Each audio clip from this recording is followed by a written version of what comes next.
welcome to the Oyster Stew podcast. I'm Libby Hall, Director of Communications for Oyster Consulting.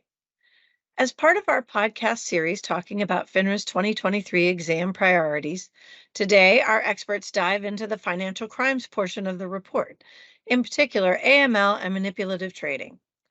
With me today are some of Oyster's governance, risk, and compliance experts, Mary Catherine Wilkpond, Frank Childress, Mark Norman, Bill Riley, and Ed Wegner. You can find more information on our experts and on our services by visiting our website at oysterllc.com. Ed will be leading our discussion today, so let's get started. Ed? Well, hello, everyone. I am Ed Wegner, and I am Head of Governance, Risk, and Compliance at Oyster Consulting. Today, we wanted to follow up on our earlier discussion regarding FINRA's 2023 Exam and Risk Monitoring Report to do a deeper dive into the financial crimes portion of the report. And I'm very fortunate to have with me Mary Catherine Wilkpond, Frank Childress, Mark Norman, and Bill Riley joining me today to provide their perspective on these priority areas. So thank you all for joining me today. FINRA recently created their National Cause in Financial Crimes and Detection Program and Member Supervision. And so I think that highlighting a section about financial crime seems to align with the work of this group. So in the report, it highlighted cybersecurity, AML, and manipulative training under this section. And we're going to talk about cybersecurity in more detail in later podcasts, but today we wanted to focus on AML and manipulative trading. And these are two areas that are very much connected and both areas that FINRA has been focused on for some time. So why don't we start off by talking about AML?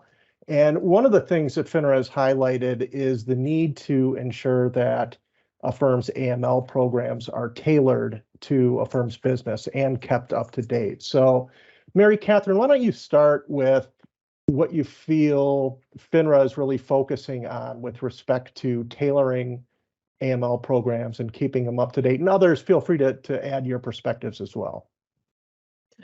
Thanks, Ed. Yeah, in their 2023 report, FINRA emphasizes the need for firms to tailor their AML programs to address the AML risks associated with the firm's customers, their geographic locations, and the products and services offered by the firm. Firms need to ensure that existing and new business and product lines and customers are incorporated into the firm's program document by regular reviews and updates as needed. This is especially important if a firm is considering expanding by the acquisition of another firm, or even by onboarding new advisors with existing customers, or if the firm is considering offering new products or services.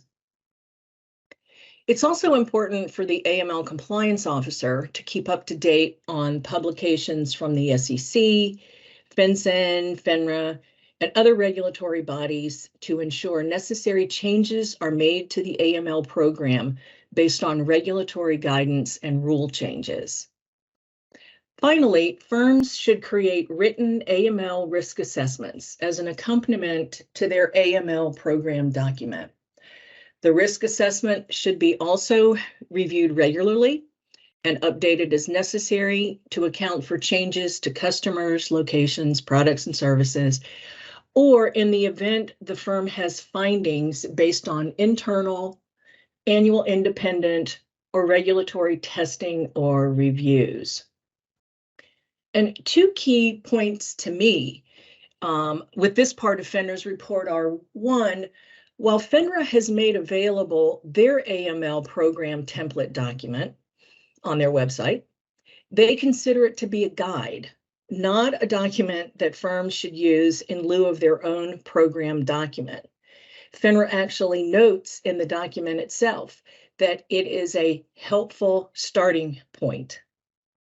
And then secondly, FINRA notes that an effective practice is for firms to conduct formal written AML assessments. That's it. Thanks, Mary Catherine. Really appreciate that. The one piece that they seem to emphasize there, and you had mentioned it, is the expectation that firms are doing a risk assessment. FINRA is looking for the AML programs to be risk-based, and an important part of that is identifying what risks are associated with a firm's business from an AML perspective. So doing those risk assessments is important. One of those risk areas for firms is identity theft, and I know that's something that they had mentioned in their report. So, Mark, what did FINRA believe firms should be focusing on with regard to identity theft? Yeah, with regard to identity theft, I mean, it's really not a matter of if, it's when. I mean, everybody that I know at least has had, their credit card hacked. Your information is out there on the dark web. A determined criminal can find out anything and everything they want to know about Mark Norman. They could probably find my social security number, address, etc., and try and open an account in my name, and you do something with that. Reg SID, the identity theft red flags rule, says that every firm has to have policies and procedures designed to prevent that, right? And there's actually guidelines out there. There's templates out there, small firm templates, just like everything else FINRA does. Is they give you a guide, right? And just like MC said, tailor that guide to your firm and how your firm works. A firm that opens accounts online through an app is going to be substantially different than a traditional retail firm with a brick and mortar store where everybody opens an account in person and actually shows your ID and you meet that person. It's your neighbor, it's your friend that you've known for a long time. So plan needs to be tailored to how your firm's going to operate. And the SEC knows that there are 4 main areas that a firm would want to cover, including identifying red flags, detecting the red flags, having appropriate responses to the red flags that you identify, and then, of course, updating your ID theft program as your firm evolves, as your business evolves, and as criminals find new ways to try and steal our identity. Incorporate those new things into your program. Additionally, I would say another key element is to train your people. Your people in your back office and your AML staff probably have a really good understanding of all this, but it's the people that are out in the branches, that are out in the field, need to be aware of all these creative and inventive ways that people are trying to steal people's identities. No, that makes a lot of sense, Mark. And clearly, to the extent that you identify any red flags related to identity theft, it's one of those items that you need to be considering as suspicious activity, which is another area that FINRA identified in their priorities report in terms of expectations around suspicious activity monitoring and reporting. Bill, as firms look at their AML programs and think about suspicious activity monitoring and determinations of when to report, what should they be reviewing when assessing this aspect of their program? Thank you, Ed. One of the things as I was preparing for this podcast, I kind of, look back on is that, every firm, individuals within the firm that have certain responsibilities, and in this case, we're dealing with AML and so forth, it is absolutely imperative that they're aware of what the obligations are. And when those obligations are not met, there are some sort of repercussions to be paid. And in this situation, it could be anything from, sanctions against the firm to reputational types of problems and so forth. So, and one of the ways to, really prevent that, as you've indicated, is through suspicious activity reports. And there's a whole process that goes along with establishing the review of suspicious activity, everything from designing a program that can identify red flags. We've talked a lot about red flags, and we'll talk a lot more about red flags. But I think one of the things when you're designing your program, the question is, are you using are you using a manual system, a blotter system, something like that, or are you using some form of extensive technology to assist you in the process? And I think what you're going to find is that, most firms in this age are using some form of technology to assist them. Information that can occur over a long period of time. And, that's a situation when you're dealing with red flags. You may be looking over a period of 30 days, 90 days, 6 months, or a year to determine how often a red flag in an account may have occurred. And I think the thing that's important about red flags is that's exactly what it is. It's a red flag. What it means is that some parameter that's been established by the firm has been broken. Okay. And that's why I'm saying it's imperative that people that are establishing AML programs, people that are establishing the parameters of that program, know what the requirements are, that they have a good idea through experience, training, and also looking at information such as this report that was recently issued by FINRA. But I think the situation is basically when you're establishing a suspicious activity monitoring program, you're talking about, are you aware of what your obligations are? Okay, what we're talking about is putting programs in place that can identify red flags.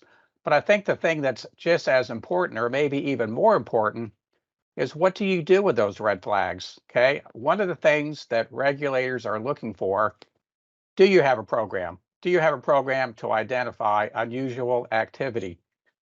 And when you have that program and information is provided to you on that red flag, do you have a program out there that is adequate? And what I'm talking about is to reasonably establish whether or not a potential red flag may actually move from just being a red flag to an investigative stage, and then also on to consideration for filing a suspicious activity report. So again, these are all very important.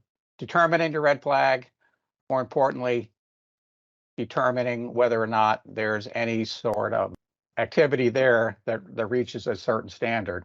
And I think a couple of things that FINRA has found in some of their common findings that they list in this release is that firms fail to establish and implement a written AML procedures that can be reasonably expected to cause the reporting of suspicious activities. And as I said before, the second issue, failing to reasonably review for and respond to red flags associated with asset movements within a firm. We're talking cash or securities. We're talking into accounts within the firm, account activity where wires and checks and so forth are issued to third parties outside of the firm. Do they have proper procedures in place? Mary Catherine talked at the beginning, about some of the establishment, and one of the first steps, of course, is opening a new account. Does the firm have activity? Do they have processes by which people or companies that may be high risk are identified at the account opening time, which will allow for some ongoing monitoring? And also, I think firms need to identify, we talked earlier about products. Firms need to identify those products that may be more conducive, to potential money laundering. So, so they need to look at accounts, they need to look at activity, they need to look at products. And that's something that has all been outlined in the report. So, we talked about what the red flags are. We talked about monitoring. We talked about reviewing and making an investigation to determine if, in fact, there are violations or a strong possibility of violations where these matters need to be referred for further investigation by law enforcement members out there. And I think one of the other things, and that I have seen this, is the fact that what happens is that in addition to the red flag monitoring, there's also a bit of a human intervention here, or human involvement here. And there are situations where this is a finding that FINRA has made, that reps, operations people, people that might work at a front desk at a brokerage firm, may become aware of some suspicious activity and they fail to report it. So again, policy, technology, follow-up, appropriate review, disposition. But again, don't forget about the human involvement. Technology can only do so much, but again, very important for people outside of the technology area to be cognizant and report activity that can appropriately be referred and followed up. Thanks, Bill. Well, you mentioned some really important pieces, one piece being the coordination between the technology that you're using and the people that are using those technologies. So one of the things that FINRA did mention with respect to the technology is making sure that you're assessing the effectiveness of the tools that you're using, including assessing data feeds to make sure that the data that's going in there and the way that data is presented is being done effectively. And then the people piece, which a big part of that comes down to training people on the types of things that they should be looking for. And FINRA issued a couple of helpful pieces of guidance with respect to that. They highlighted that Regulatory Notice 1918 provides a number of different red flags and things that you should be reviewing for if they're applicable to your firm. The same thing with Regulatory Notice 2103. And so making sure that your systems are reflecting those things, that the data is accurate, and then also that you're training people to be on the lookout for those things is all part of that combination that you were talking about in terms of the technology and the people. Another thing that's important is making sure that everybody's clear on what they need to do and that there's coordination between the introducing firm and the clearing firm with respect to the review and assessment of these red flags. So all important things that firms should be taking a look at and making sure that they're focused on. AML monitoring begins at the time the accounts are open, and that includes the customer identification program and customer due diligence. And Mary Catherine, can you talk about what FINRA is considering when they're assessing a firm's CIP and CDD programs? Yeah, Ed, we've talked today about the importance of firms identifying their AML risk, establishing risk-based AML programs, and the effective practice for firms to have formal documented risk assessments.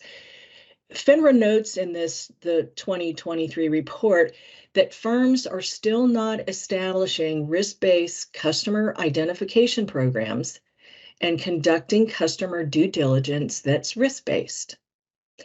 FINRA noted that there's still gaps with validating the identities of control persons and beneficial owners of entity accounts within reasonable timeframes. FINRA also noted inadequacies in initial and ongoing risk-based customer due diligence, that firms are not conducting their CDD to understand the nature and purpose of the customer relationship in order to develop a customer risk profile.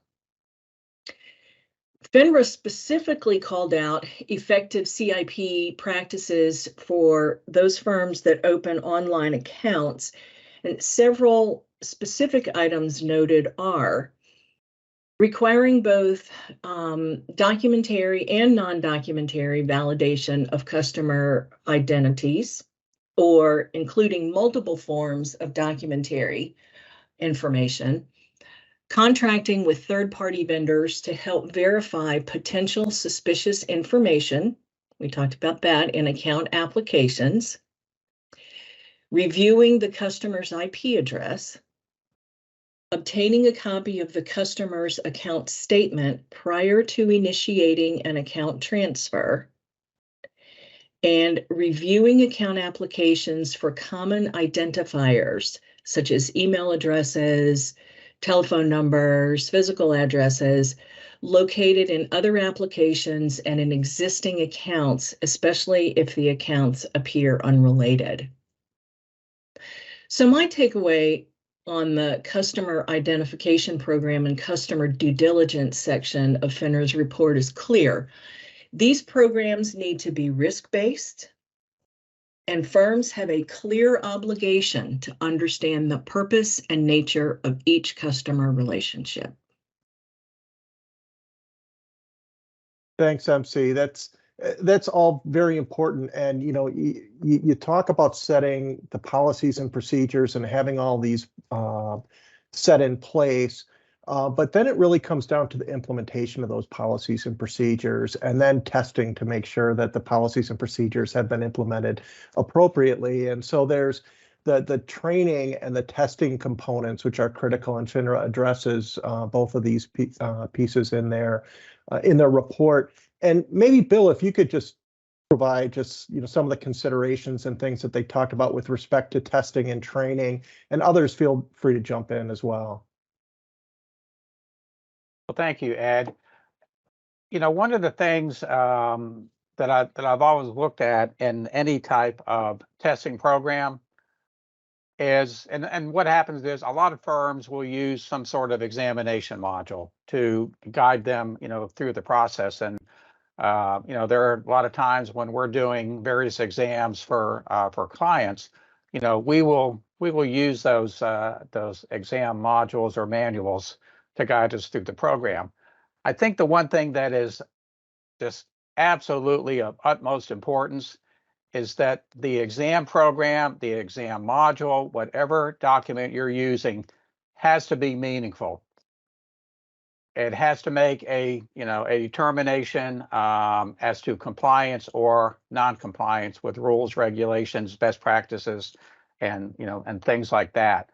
So I always look at it as you've got to have a meaningful document to work from. So that's step number one.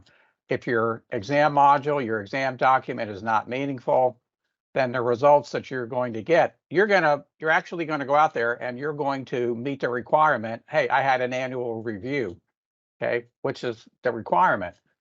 But I think more than that is the fact that you want to make sure that you're reviewing, we talked earlier about, suspicious activity, red flags, CIP, the various programs out there. It's got to be meaningful and it's got to be followed. And I think in a lot of areas, and a couple of things that the report actually talked about is the fact that not testing critical aspects of the program for reasonableness. And what we're talking about is, suspicious activity detection, movements of assets, whether it be cash or securities. Okay, these things that are all vital to the program. And again, I can't say it enough, is the fact that when suspicious activity, when red flags are identified, it is absolutely imperative to have the person with the right knowledge and expertise follow up on it, document it. If it's to be closed without filing a SAR, document why. Document why it did not meet the standard. On the other hand, if it's going to result in a SAR being filed, document the important facts as to why the standard to file a SAR has in fact been met. And I think the other issue is that what you need to do is you have to determine that the person, whether in many situations, all of us on the call today, a lot of us on the call from a consulting viewpoint have conducted, AML reviews, and the key word is independent. You want to make sure that you're getting someone that is coming in, looking at the rules, looking at the written supervisory procedures, the rules or regulation, the modules, walking through the process, documenting compliance and non-compliance, but do it from an independent viewpoint. I think that is extremely important. As far as training, look, there's a couple of things out here that we need to mention, is that it is imperative, as with any program within a brokerage firm or investment advisory firm or a hybrid, okay, when new policies and procedures are determined, when new products are put in place, it is imperative that training take place for the people who it's intended for, and that the training is applicable to their job duties. I mean, again, I talked about when a person walks into an office, offices are reopening now that we're, moving a little bit past the pandemic.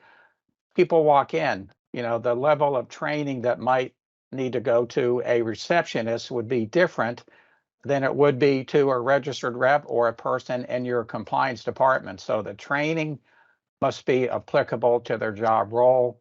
And one of the other requirements is it should be held annually. Mary Catherine talked about, a little bit about the CIP and the hiring process.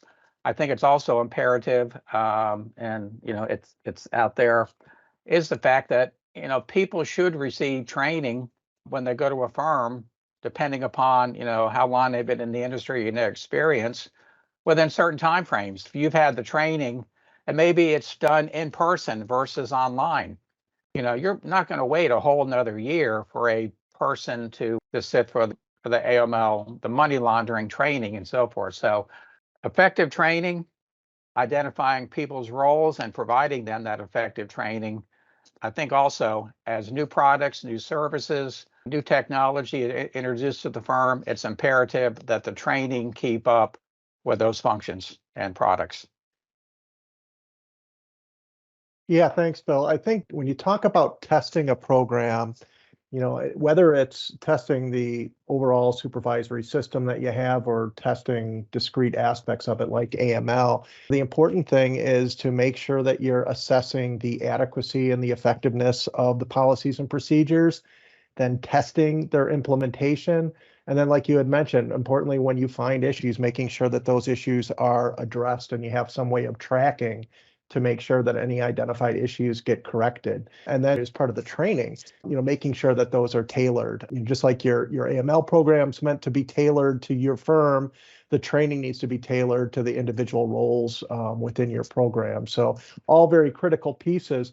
And another aspect that's related to AML that FINRA identified in its financial crimes section of its report has to do with manipulative trading. And it's an area that's very close to AML in that FINRA has viewed manipulative trading through the AML lens and identifying, any indications of manipulative trading as potentially suspicious activity that needs to be reported. And Frank, as part of the discussion that FINRA had in their report regarding manipulative trading, can you talk about what they highlighted and things that firms should be considering? Yeah, thank you, Ed. I certainly can. It's interesting that a lot of our discussion today has been about AML, and historically, FINRA has highlighted within the AML sector as sort of micro-cap securities and manipulation within the micro-cap space.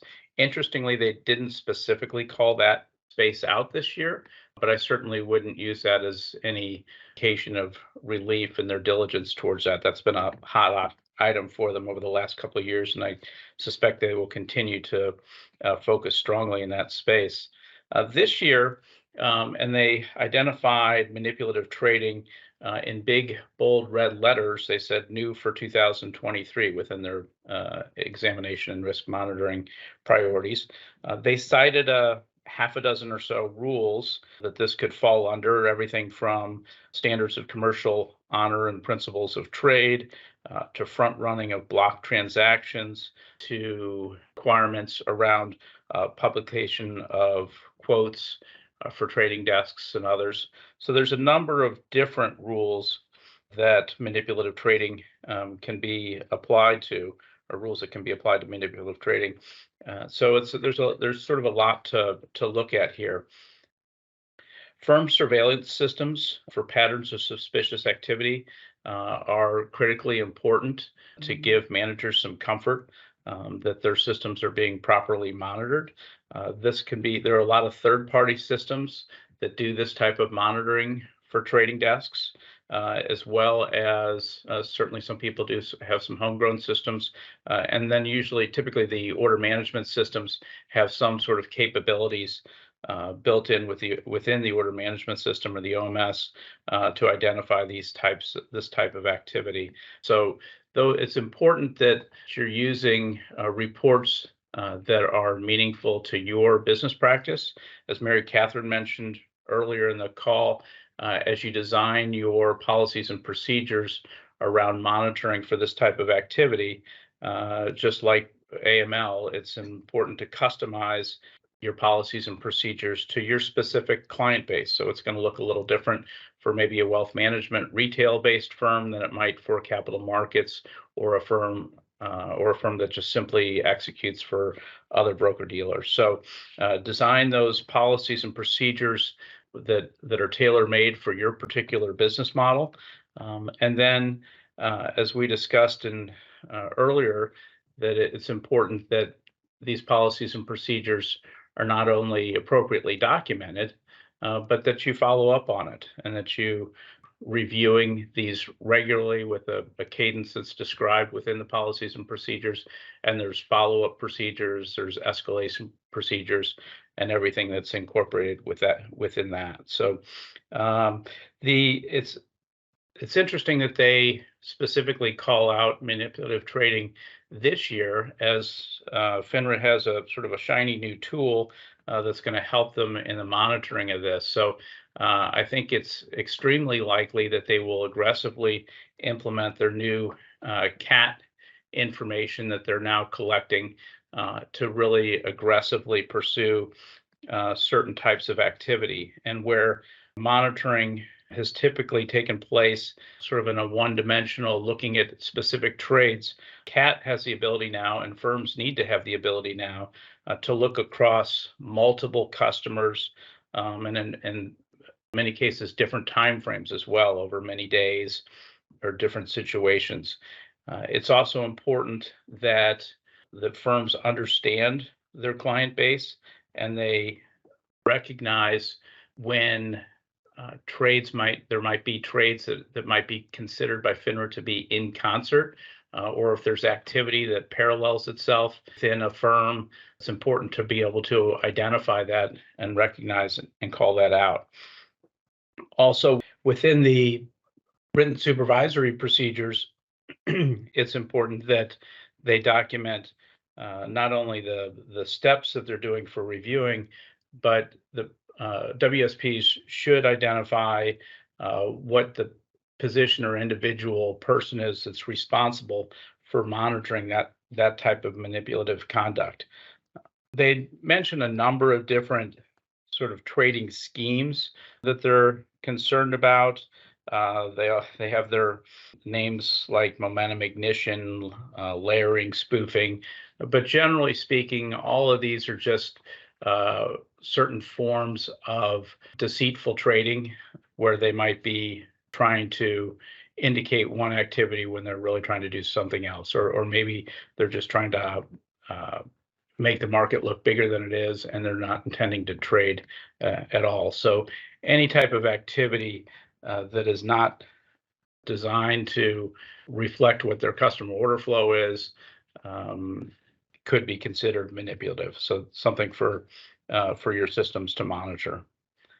The only thing I'd add is to consider, if you're a trading desk manager or a senior manager, or maybe even a compliance officer within a firm, and you're in an office or off the trading floor, or in today's world where portions of your trading desk may be remote, how do you get comfortable with their trading activity? Do you have the tools in place to ensure that you're properly monitoring for any potential manipulative trading practices, and consequently preventing any manipulative trading practices from taking place?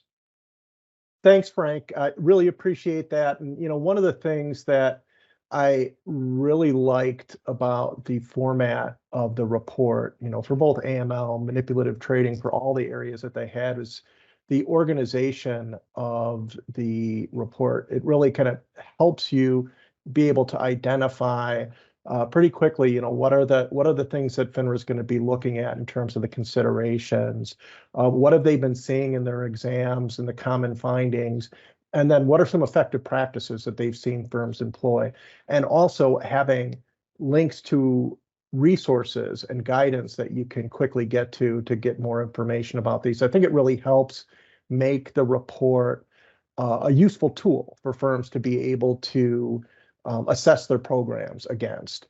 And so as you're doing your AML testing, as you're doing your 3120 reviews. Using this report to help you assess your programs is a terrific tool and keeps you in front of the things that FINRA is going to be looking at during their exam program for the given year. So this information has been extremely helpful. I want to thank all of you for joining today. Your perspectives are fantastic, and we're going to be doing deep dives in the other areas in the report in future podcasts. So we really look forward to everyone joining us and listening into those future podcasts. So thank you very much, and we'll see you soon.